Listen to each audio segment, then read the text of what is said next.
Par la grandeur et l'immensité de ce camion, avec une dimension des pneus dépassant les 2 mètres, une largeur qui dépasse les 5 mètres et une longueur qui peut aller jusqu'à 15 mètres.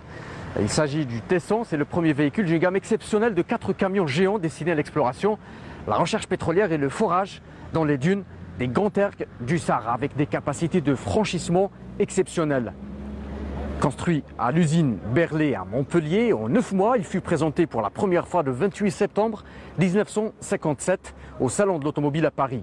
Le camion Tesson est devenu l'emblème de Berlay et fut exposé successivement dans plusieurs salons d'auto.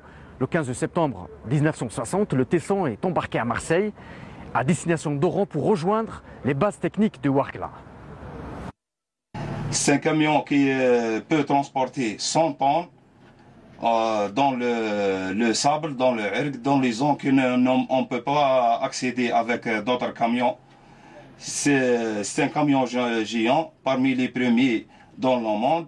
Ici, son état maintenant est presque neuf, puisqu'il a marché 22 000 km.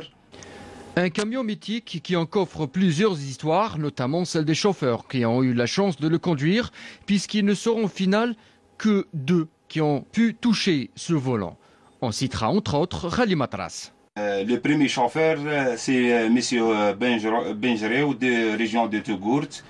Il s'appelle Khali Matras. Khali Matras, c'est M. Benjereu Mohamed Sgher, rahmatullah alayh. C'était un des conducteurs des camions de Tesson 700 et on l'a surnommé Khali Matras.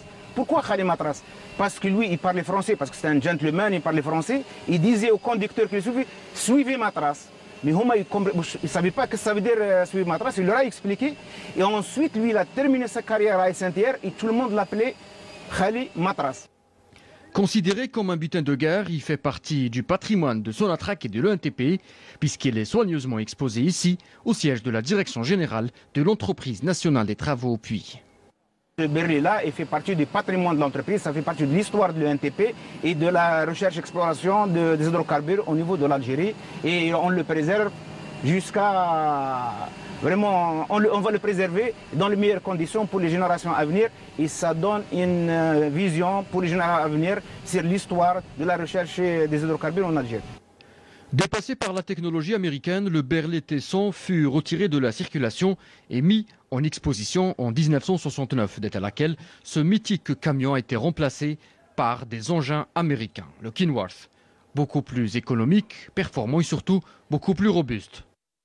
Évidemment parce que le caisson il va moins vite et il est très lourd pour faire des traversées très longues, des distances très importantes. Donc les camions spéciaux de ce genre-là utilisent beaucoup plus la charge et puis ils vont plus vite. Ils arrivent même à 40 km de vitesse. Moins rapide que les Kenworth américains, seulement le Tesson reste l'un des camions jamais construits dans le monde, utilisé dans l'exploration du pétrole au sud algérien, enfermant aujourd'hui une histoire fabuleuse, presque même légendaire pour les générations futures.